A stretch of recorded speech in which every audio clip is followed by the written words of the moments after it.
folks, and welcome to the Daily Coin. My name is Rory, and today is Monday, February the 22nd, 2016, and I have on the line Mr. Louis Cammarosano, who is the proprietor of smallgold.com. How you doing today, Louis? Rory, I'm doing grand. How are you today? I'm doing all right. We've got a power pack show that is all about silver and what's going on with silver. So we're just going to jump right in. You ready? Let's do it. You saw what I had done something where the Silver Institute had written in 2014 that they had projected that in 2015 there'd be 100 million ounces worth of silver used. Then they lowered it to 74. Then they raised it to 76. I think they just pull numbers out of their butt because Yes. uh, why was it, going from 100 to 74 is a big deal. And it's the same thing they did with they projected properly the silver coin demand, Rory, because you can add up the mints because they publish the numbers. Yep. And then they said they were up a certain percent, but they did not then extrapolate if there's that much demand for coins that there would have been an equal amount of demand for silver bars and rounds. In fact, they just put the two numbers together. And when I reverse engineered the number, I said, oh, they're actually saying that silver bar and privately minted bar and round demand is down in 2015, which didn't make any sense because you and I knew that when the Silver Eagles and Maples were sold out, people were buying that other stuff. Buying whatever they could get their hands on. Which was the privately minted. And we also know that Exactly. we heard the interview with the Silver Doctors with the guy running the Sunshine Mint. And he was saying his non-U.S. mint sales are through the roof. Right.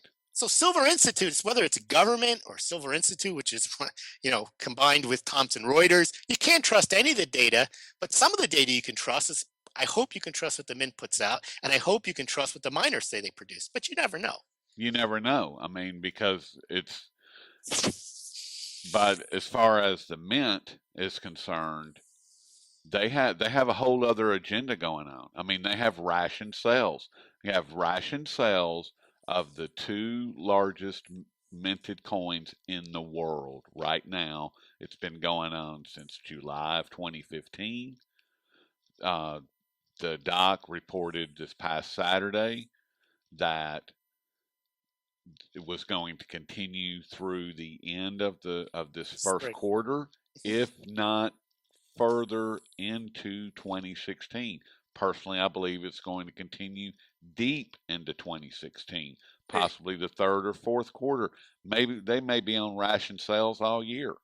Maybe permanent. Last year they were on ration sales. They took them off, I think, in June, and they had to put them right back on in July. Exactly. And now the orders came in, and they were like, "Whoa, we can't." We can't fulfill that. Yeah, back to the rationing. And Rory, could you please tell our listeners why we're using the word rationing? Because the word allocated is not realistic. It doesn't define what is happening. Allocated is some softened, it's a soft sell word in my opinion. And you, Lewis, actually used a great analogy with what's going on in Venezuela. I would love for someone to go to the average citizen of Venezuela right now and say, your food is going to be allocated, and see what kind of response that you get. They're going to look at you like you have two heads, first of all. And then the second thing is they're going to go, I don't have any idea what you're talking about. They're rationing my food. I can only get a certain amount. We call that rationing. And I call ration means shortage. It means shortage, exactly. Whereas allocated means that I don't know what it means. I don't even care. I just know that it's language. Allocated means they've put it aside for you. It's a nice thing that they've done for you, and that you can come and get it whenever you'd like. So when the U.S. Mint allocates 1 million Silver Eagles, they basically tell their authorized purchasers, okay, there's 1 million Silver Eagles. You can now go and take your allocation. They're not telling them you can't have 1.5 million because we've rationed them. Right. But that's what they have. Yep. And they've got 1 million, and you get your cut, and you don't get any more than that. Period. That's called rationing. Correct. And So I don't see it. I don't see it ending. I really don't. And the reason I say that is because you and I were talking before we got started on this about the miners and what's happening with the miners and them. I interviewed Keith Newmeyer not too long ago, and he was saying that these primary silver miners are pumping out as much as they can simply because they have to make money in order to keep the operation going. And that makes perfect sense. That ties into what you've reported, Lewis, as far as what the USGS has reported, along with the Silver Institute, along with several of the miners, that production is slightly up for 2015.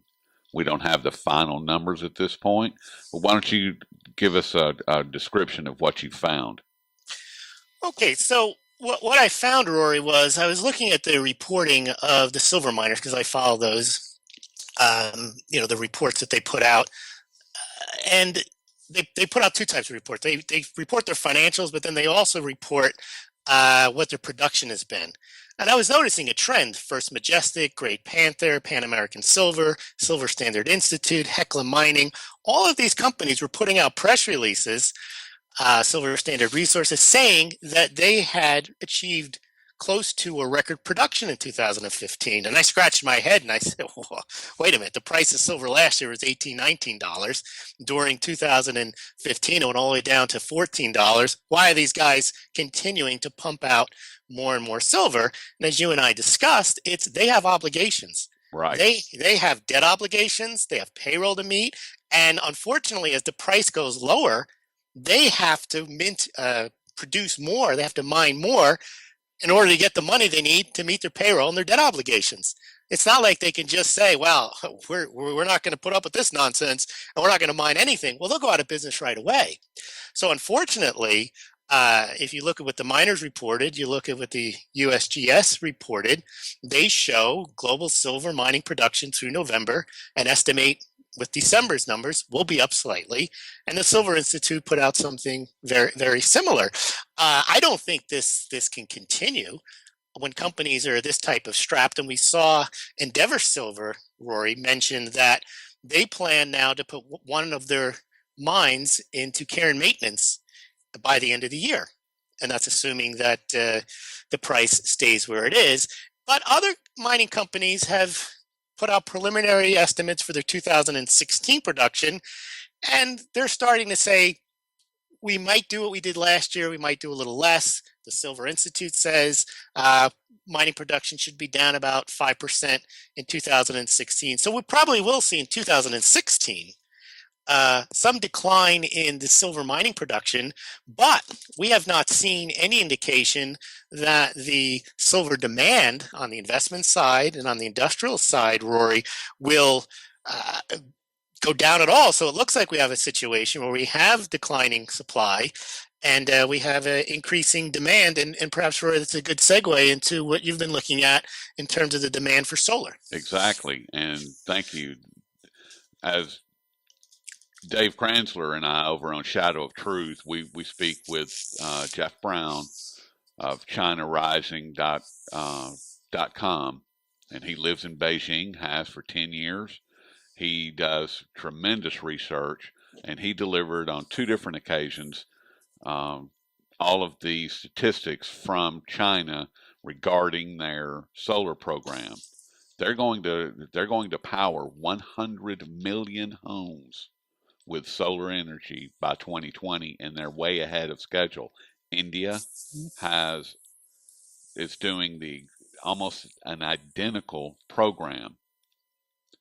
China has been importing silver ore and refining it in China. We just learned back on the 20th, just a couple of days ago, that Africa now is going to energize over 1 million homes with solar power. So that's a third country with a massive solar program.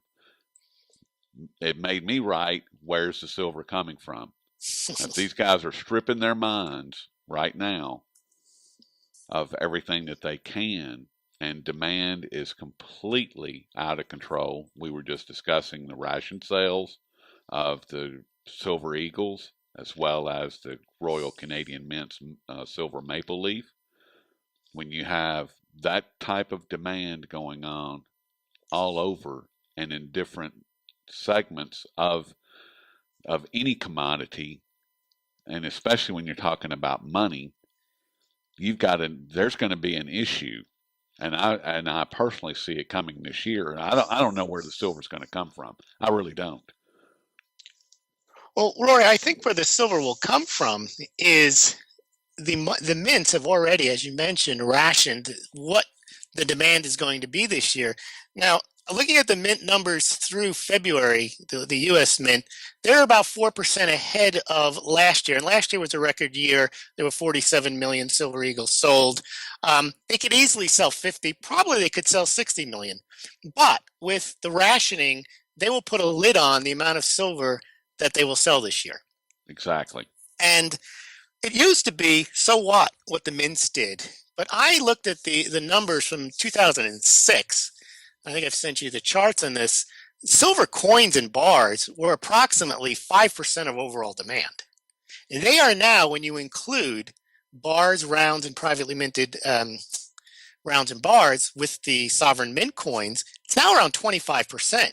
So when you have demand in the investment area, you might call it, that encroaches on the amount of silver. There's only a certain amount of pie. There's about less than 1 billion ounces of supply, of which about 850 million is mined, and the rest comes from scrap.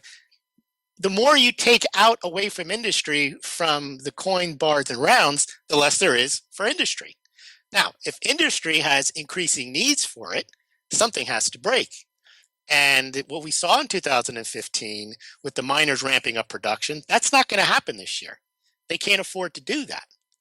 And the demand doesn't appear to be slowing down at all. So that's where you have a supply-demand imbalance. But as we know, Rory, we've had a supply-demand imbalance for years, and it hasn't seemed to impact the price whatsoever because, as you know, the price is basically formulated on COMEX, which is a futures exchange, and a lot of that is based on sentiment. And it's interesting, you would think sentiment would be based on something factual like a supply and demand analysis, meaning, oh, it looks like there's greater demand than there is supply, so I would think my sentiment would be bullish on that mismatch. But instead, sentiment drives the price, and somehow sentiment is negative and has been negative. And the reason it's negative is because the price is going down, irrespective of the supply dynamic that's going on. What we're also seeing, Lewis, is a gold silver ratio that is so distorted from nature, it's not even funny. As of right now, it's right at 80 ounces of silver to 1 ounce of gold, even though it comes out of the ground at about 9.5 ounces of silver to 1 ounce of gold. That has to correct at some point as well. Would you agree with that? Yes and no, because you would think that the way silver is consumed, it's consumed in a just-in-time fashion. Right? In other words, there are no massive stockpiles of silver. There's the Shanghai Silver Exchange, there's the COMEX Exchange, and then there's the ETFs. Those are the only really known stockpiles of silver. The rest of the silver stockpiles are with people's silverware set and so on. So there's not really stockpiles of silver. So in order to meet the yearly demand of silver, which is 50-60% industrial, it comes from the silver miners. So you would think that if the mining production went down and the demand went up, then the price of silver would go up and you get closer to that ratio. But the issue with gold, though, is because it's not industrial, because it's only a 10%, it's a 90% monetary financial risk asset, which means that people want gold when you see this type of financial uncertainty. They don't think silver. Now, they think gold. Central banks own gold. Central banks don't own silver. Silver is half monetary, half And industrial. And what happens then, Rory, is that if there ever were to be some type of rush towards the monetary side of silver, because the silver market, if you think about 800 million ounces at the current price, 14, it's only a 30 or 40 billion-dollar market. One of the richest 100 people in the world can buy an entire year supply annual silver mining production. right. That doesn't exist in gold. But what I'm suggesting is there's a reason for the ratio to be out of whack. Even though all of the indicators would say silver is relatively is not scarce on an 80 to 1 basis, it's more on a 16 to 1, but the demand for silver is not at the point where it's being consumed and as the have to have financial asset.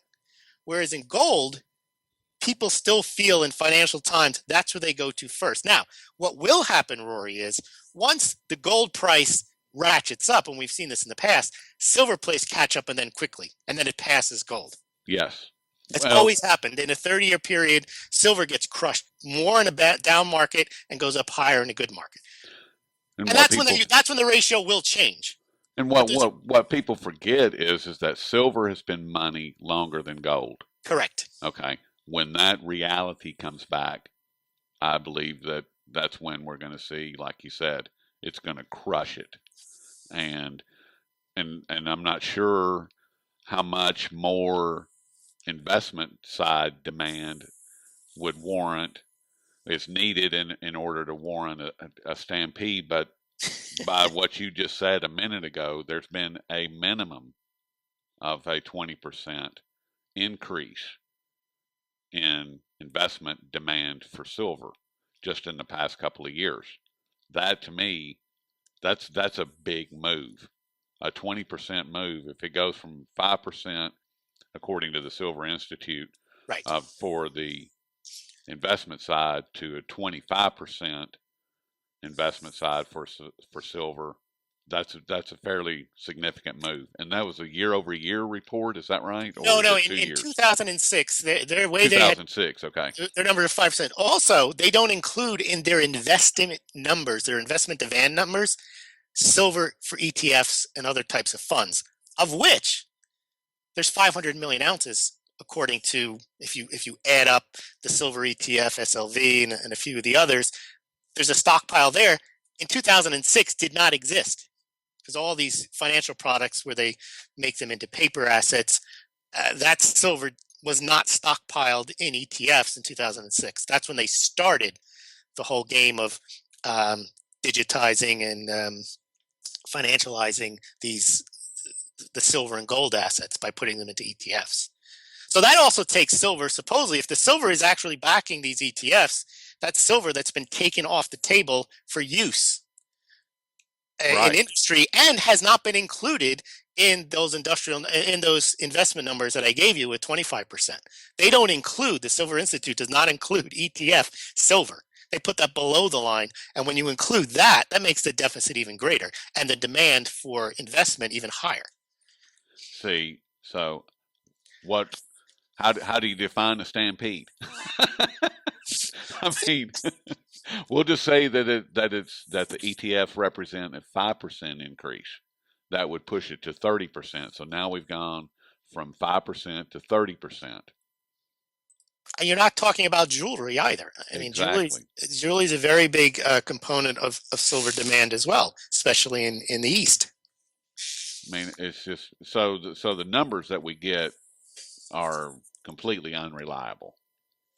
I mean, is that one of the conclusions that we can reach here? I mean, as far as the Silver Institute is concerned, because if they're not counting ETFs, which is a huge chunk of silver, if they're not counting jewelry, that's another big chunk. They do count jewelry. What they don't count, or they miscounted, and I pointed out when they first released their trends for 2016, is they undercount silver bar, privately minted silver bar, and round demand. Okay.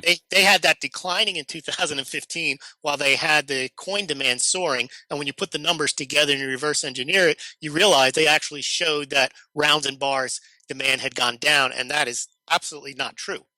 Because when the coins were sold out, people were buying silver, privately minted silver bars and silver rounds. And we heard the guy from the CEO of the Sunshine Mint mention this as well, that they're non-U.S. mint business. The Sunshine Mint makes the planchets for the U.S. Mint so they can print silver eagles on them. But they're privately minted products, they said, were also going through the roof. So we know that the Silver Institute, they do the best they can, but they are definitely understating the demand, because it's kind of hard to figure out, how do you know there's going to be 100 million, 75 million ounces of silver used in solar? It's kind of hard to tell that. How do you really know how much jewelry was sold? The only thing you really can tell, if you trust the U.S. Mint numbers and the Austrian Mint and the Canadian Mint, those numbers, you can actually pinpoint the demand there. And there we know the demand is up 20, 30 fold over the last 15, 20 years. The U.S. Mint used to sell 3-4 million silver eagles a year. They now do that in 2 weeks. Exactly, which they did in February. They've already sold 2.9 million in February. In January, they sold 5.5 million, and that's with rationing. Exactly.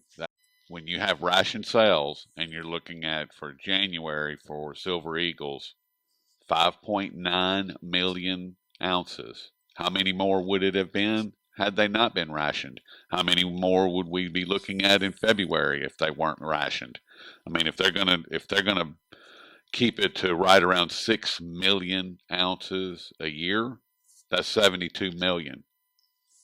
But I don't think 6 million a month, right, would be 72 million in the year, exactly. And you have to imagine that the Canadian Mint would do 55, 60 million. Exactly. So, and there's only 850 million ounces that comes out of the ground every year at these near peaks production numbers that they're putting out. Right. And Africa just announced, hey, we're going to have 1.1 million homes online for solar. So there goes another big chunk of silver out the window. And it'll be years before any of the thing that I've wanted to bring to everybody's attention in the article that I wrote was that if recycling of the solar panels is cost effective, it will be years before the solar panels start to recycle themselves, before they start breaking, in mass, or they need to be replaced in mass. It'll be years, if not a couple of decades. I mean, so all of that silver that's associated with all of these solar panels, it's gone. It's off the market. It's locked up. Exactly. It's like, that is the main difference between the silver market and the gold market. The silver is a just-in-time market where you consume what you produce annually, whereas gold, there's that old expression where you can take all the gold ever mined in the world, slap it into 2 Olympic-sized swimming pools, and there it is. It doesn't go anywhere, and price will shake that out from the people who own it, whether it's central banks or whether it's stockpiles, whatever it is. You can always find gold because no one actually has a just-in-time need for gold. Even financially, you have no use for it immediately. Whereas in silver, if you're making the solar panels, you need it immediately.